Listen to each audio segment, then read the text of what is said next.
Hallo und herzlich willkommen zu einem neuen Video. Ich habe es euch beim letzten Mal versprochen, ich wollte noch ein Video machen über Bücher, die ihr gut zu Weihnachten verschenken könnt.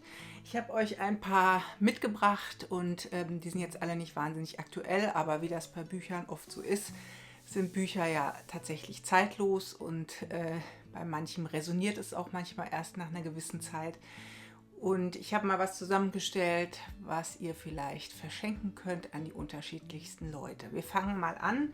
Und zwar das erste Buch, was ich rausgesucht habe, ist dieses hier von Doris Dörrie, Lesen, Schreiben, Atmen. Ich hatte mal das große Glück, dass ich einen Online-Workshop mit Doris Dörrie machen konnte zum Thema Schreiben. Das war relativ kurz, ich glaube nur eine Stunde, aber sehr bereichernd. Und sie schafft es hier in diesem Buch so eine kleine Anweisung zu geben, wie man besser ins Schreiben kommt, welche Möglichkeiten und Übungen man machen kann, um täglich dran zu bleiben.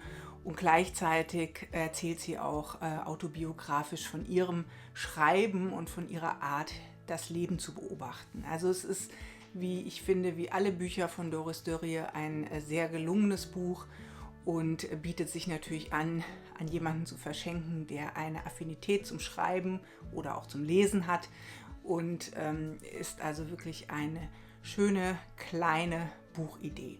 Leben, Schreiben, Atmen, eine Einladung zum Schreiben, erschienen im Diogenes Verlag von Doris Dörrie. Bleiben wir beim Thema Schreiben. Wer gerne Tagebuch schreibt oder jetzt im neueren Tenor Bullet Journaling betreibt, für den ist dieses Buch hier natürlich eine totale Empfehlung. Die Bullet Journal Methode von Ryder Carroll. Und zwar verstehe deine Vergangenheit, ordne deine Gegenwart und gestalte deine Zukunft. Ryder Carroll ist praktisch der Bullet Journal Papst. Er hat hier diese Methode entwickelt und man kann die natürlich wunderbar verschenken an Menschen, die entweder damit anfangen möchten oder eben auch schon in dem Thema drin sind, weil es gibt hier immer wieder gute Tipps und Tricks in dem Buch und hier wird auch zum Beispiel aufgezeigt, wie man das in seinem eigenen Bullet Journal optimieren kann. Und viele Ideen eingebracht. Und wenn man weiß, dass jemand dazu eine Affinität hat, bietet sich natürlich dieses Buch auch in Kombination mit einem schönen Stift oder Stiften oder eben auch einem neuen Bullet Journal für 2024 sehr als Geschenk an. Also Ryder Carroll, die Bullet Journal Methode. Das nächste, was ich euch mitgebracht habe, sind zwei Bücher eher aus dem Bereich Fantasy-Märchen, aber eben für Erwachsene. Und ein großes Herzensbuch von mir ist Der Krabbert von Ottfried Preußler. Wahrscheinlich kennen die meisten dieses Buch, es ist schon etwas älter, aber die Aktualität bzw. die Art und Weise des Geschriebenen ist absolut zeitlos in meinen Augen. Ich habe es in unterschiedlichen Ausgaben. Diese Ausgabe finde ich mit diesen Raben hier vorne natürlich sehr, sehr schön. Der Krabbert ist ein Märchen, ein eher düsteres Märchen. Ja, es geht hier darum, dass der Protagonist Krabbert an die Mühle im Koselbruch gelockt wird, um da arbeiten zu können und zu sollen und dann eben mitbekommt, dass da irgendwelche dunklen Mächte ihr Unwesen treiben und es stellt sich natürlich die Frage, auf welche Seite schlägt er sich letztendlich und wie geht er auch mit dem Thema Freundschaft um. Es ist ein fantastisches Buch, ich liebe es und habe es schon so oft gelesen und ich finde es ist immer wieder eine gute Geschenkidee, gerade auch vermeintlich vergessene Bücher ab und an mal wieder ins Geschehen zu bringen, finde ich auch immer sehr gut. Also Krabbert von Ottfried Preußler. Ähnlich wie der Krabbert kommt jetzt ein Buch, das ist von einer norwegischen Autorin, von Maja Lunde und es heißt Die Schneeschwestern. Maja Lunde hat 4 Bücher rausgebracht, zu jeder Jahreszeit eins. Das ist jetzt quasi das Buch zum Winter, deswegen Schneeschwestern. Es ist ganz, ganz wunderbar illustriert, also mit tollen Bildern drin, wie man hier sieht oder auch hier so kleinere. Es hat natürlich auch ein etwas anderes Format, also es ist etwas größer. Es ist tatsächlich mehr so eine Art Schmuckbuch. Und worüber man sich aber nicht wundern sollte, es ist jetzt wirklich ein, in meinen Augen, eher Erwachsenenbuch und es ist ein sehr, sehr trauriges Buch. Also das Ende hat mich tatsächlich zum Weinen gebracht. Unabhängig davon ist es aber ein tolles Buch Und das ist natürlich auch eine schöne Geschenkidee. Wer auch eben auf Illustrationen in Büchern steht, kann ich das sehr empfehlen. Also die Schneeschwestern, eine Weihnachtsgeschichte von Maya Lunde, aber eben nicht so zuckersüß und zart, sondern schon sehr lebensnah und teilweise auch sehr traurig. So, das wäre das in dem Bereich Fantasy-Märchen. Dann habe ich noch 2 Romane mitgebracht, die ich sehr schön finde. Also einmal ist das hier von Jenny Fagerlund, 24 gute Taten. Das ist letztes Jahr im Dumont Verlag erschienen. Also hier geht es darum, dass die Protagonistin Emma ihre große Liebe im vorigen Jahr bei einem Autounfall verloren hat.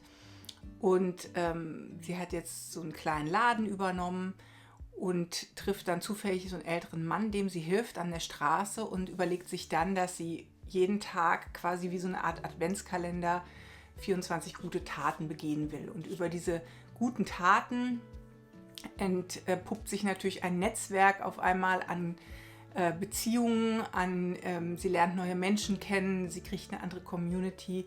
Und es ist ein sehr bereicherndes Buch, sehr schön zu lesen, wirklich was fürs Herz und auch mit einem eigentlich sehr schönen Weihnachtsgedanken integriert. Also 24 gute Taten von Jenny Fagerlund kann ich sehr empfehlen, für jeden, der schöne Romane fürs Herz gerne lesen möchte um diese Zeit. Und dann habe ich noch von der Barbara Hanke das Buch Sommergäste.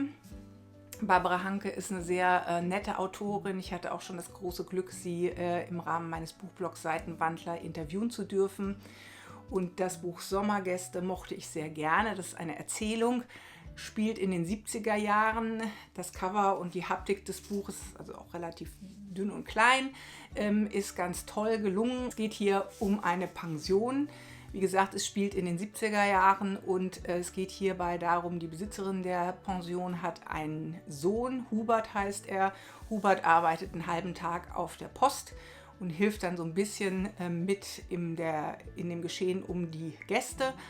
Allerdings ist Hubert, sag ich mal, von seiner Art und Weise vielleicht etwas anders. Er ist ein bisschen langsamer in den Sachen, wie er es tut, und eigentlich will seine Mutter ihn verheiraten und er möchte das nicht. Und alle Charaktere in dem Buch sind sehr, sehr liebenswert und Hubert schafft es über seine recht naive Art, die Gäste zu beobachten und zu erzählen. Und es kommt ein wunderbares Buch dabei raus, mit sehr viel Herzenswärme und mit sehr viel Menschlichkeit. Also Sommergäste von Barbara Hanke ist auch eine große Empfehlung, was sich sehr schön liest und ein bisschen ein besonderes Buch ist. Das mochte ich also gerne und das ist bei der Edition Überland erschienen. Selbstverständlich verlinke ich euch alle Bücher unten nochmal in der Infobox. Und jetzt habe ich nochmal 2 Bücher mitgebracht, die mehr so in das Thema Lebensführung gehen im weitesten Sinne. Und zwar ist das hier I May Be Wrong. Ich meine, ich habe das schon mal vorgestellt. Das ist ein Buch von Björn Attiko Lindeblad, ein Schwede, der als Waldmönch eine Zeit lang gelebt hat, dann nach Schweden zurückgekehrt ist. Also in Thailand hat er da gelebt als Mönch, ist dann nach Schweden zurückgekehrt irgendwann und ist leider recht früh an einer Krankheit verstorben, was am Ende des Buches auch so ein bisschen thematisiert wird. Und es ist eigentlich seine Sicht aufs Leben, über seine Erfahrungen. Und es ist ein reicher Schatz. Es ist ohne jeglichen Überbau im klassischen Sinne, sondern es ist wirklich so, die tiefsten menschlichen Erfahrungen miteinander zu teilen.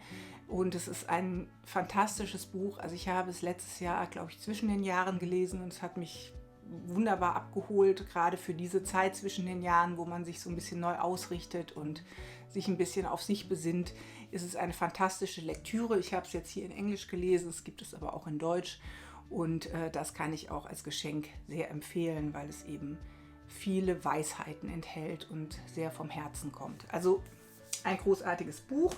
Und das letzte Buch, was ich für euch habe, ist ein Buch, was mir jetzt so ein Special Interest ist, was ich jetzt gerade fertig gelesen habe und was sich auch nicht unbedingt so in einem Rutsch durchlesen lässt. Und zwar ist das Medley Deeply. die Biografie bzw. die Tagebücher von Alan Rickman. Also die meisten kennen ja wahrscheinlich Alan Rickman aus Die Hard, Actually Love oder eben als Snape in den Harry Potter Verfilmungen.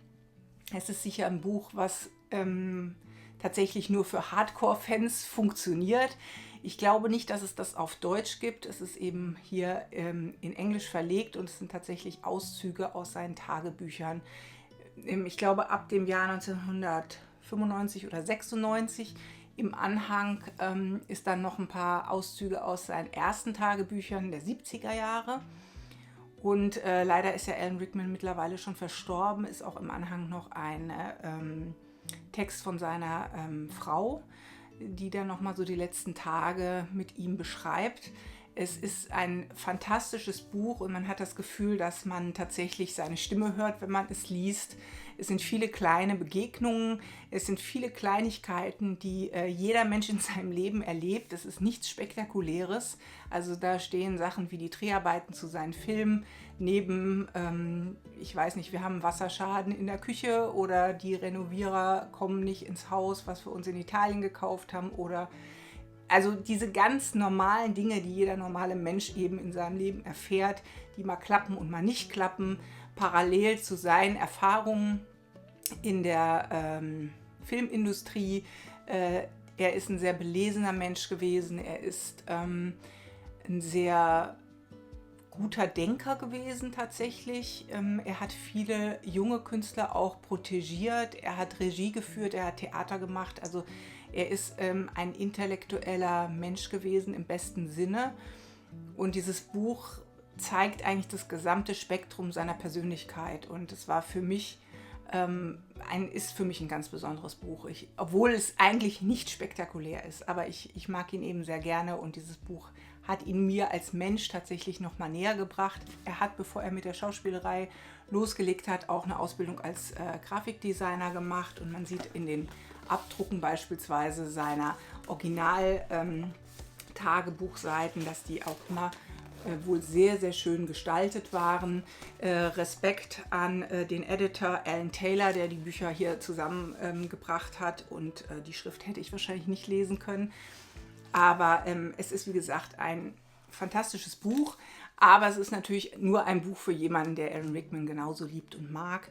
Und es ist auf jeden Fall was Besonderes und jetzt keine Biografie im klassischen Sinne, wo jetzt über sein Leben berichtet wird, sondern tatsächlich seine eigenen Worte zu seinem Leben über die Jahre hinweg und dem, was er da gemacht hat. Also es ist fantastisch. Ja, das waren die Bücher, die ich für euch mitgebracht habe. Ich hoffe, es hat euch ein bisschen gefallen. Vielleicht habt ihr die ein oder andere Idee mitgenommen, was ihr verschenken könnt oder wollt. Ich mag Bücher unterm Weihnachtsbaum eigentlich als allerliebstes Geschenk und ich finde, man kann nie genug davon haben. Und wenn ihr Lust habt, könnt ihr auch noch mal bei mir auf den Seitenwandler schauen. Da habe ich noch viel mehr Bücher, die da in der Empfehlung drin sind. Ja, und dann wünsche ich euch erstmal, dass ihr für jeden eurer Lieben ein schönes Geschenk findet und selber auch gut beschenkt werdet. Und dann sehen wir uns im nächsten Video wieder. Bis dahin.